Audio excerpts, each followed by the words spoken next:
आप देख रहे हैं नेट्रिक न्यूज, साहस सच कहने का। नमस्कार, मैं हूं देवनाथ पांडे और आप देख रहे हैं नेट्रिक न्यूज। अयोध्या में राम मंदिर बनाने का मुद्दा चरम पर है, जिसे लेकर देश में सियासत की फिजा गर्म है। सरकार पर राम मंदिर बनाने को लेकर दबाव भी है और चुनौती भी, क्योंकि जिस मुद्दे को भुनाकर बीजेपी जीरो से हीरो बनी है, अब वही मुद्दा बीजेपी में गले की उस हड्डी की तरह फंस गई है जिसे ना तो बीजेपी निगल पा रही है और ना ही उगल पा रही है। विपक्ष से लेकर संत साधु समाज और खुद विश्व हिंदू परिषद सरकार पर अध्यादेश या कानून बनाकर मंदिर निर्माण का दबाव डाल रही है। तो वहीं यह मसला सुप्रीम कोर्ट में जा चुका है, जिसकी वजह से सरकार के लिए कानून बनाना आसान नहीं है। उनकी राहों में बहुत से रोड़े हैं जिस पर चलकर ही मंदिर बनाने का रास्ता निकल सकता है। तो आइए गौर करते हैं कि मंदिर बनाने की राहों में सरकार के लिए किस तरह की चुनौतियां हैं।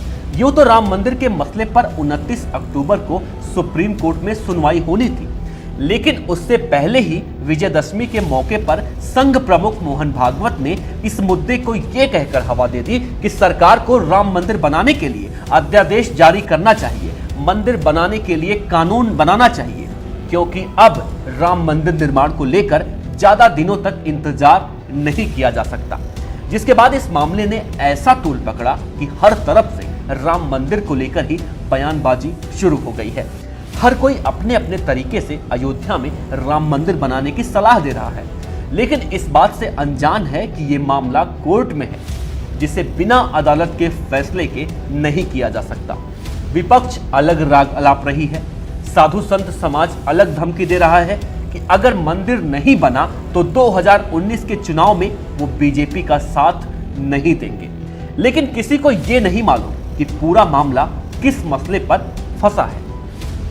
हालांकि मामला तो एक जमाने से फंसा है, लेकिन इसकी असल शुरुआत होती है 1993 से, जब राम मंदिर को लेकर केंद्र सरकार अयोध्या अधिग्रहण अधिनियम लेकर आई, जिसके तहत वो तमाम दाखिल याचिकाएं खत्म कर दी गईं जो इस पूरे विवादित मामले के लिए अलग अलग पक्षों द्वारा दाखिल की गई थी, और पूरे मामले को नए सिरे के तहत लिया गया।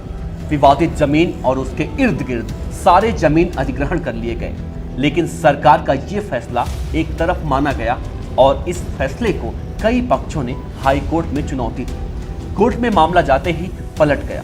कोर्ट ने सरकार के इस फैसले को ही एक तरफा करार दिया और 1994 में अदालत ने आदेश देते हुए तमाम दावेदारी वाली अर्जियों को फिर से बहाल कर दिया और कहा कि सभी पक्षों की बात सुनकर अदालत किसी नतीजे पर पहुंचेगी, कोई फैसला सुनाएगी। लेकिन तब तक विवादित सारी जमीन केंद्र सरकार के पास रहेगी और अदालत ने निर्देश दिया कि जिसके भी पक्ष में अदालत का फैसला आएगा, जमीन उसे सौंपी जाएगी। कोर्ट के आदेश के बाद सरकार बनाए अधिनियम रद्द कर दिए गए, जिसके बाद से ही ये पूरा मामला कोर्ट में है। और ऐसे सरकार के लिए कानून बनाना आसान नहीं है, क्योंकि ऐसे में अगर अब सरकार फिर से कोई कानून बनाती है तो ये अदालती कार्यवाही में दखल होगा, क्योंकि अदालत के किसी फैसले को खारिज करने का अधिकार किसी भी सरकार को नहीं है। सरकार या विधायिका कानून प्रावधान में संशोधन कर सकती है, लेकिन अदालत के ऊपर सुप्रीम कोर्ट की तरह काम नहीं कर सकती, जिसकी वजह से सरकार की ये मुश्किल है कि वो चाह कर भी अदालत के खिलाफ नहीं जा सकती। हर हाल में कोर्ट का फैसला आखिरी फैसला होगा। खैर, अब तक के लिए इतना ही।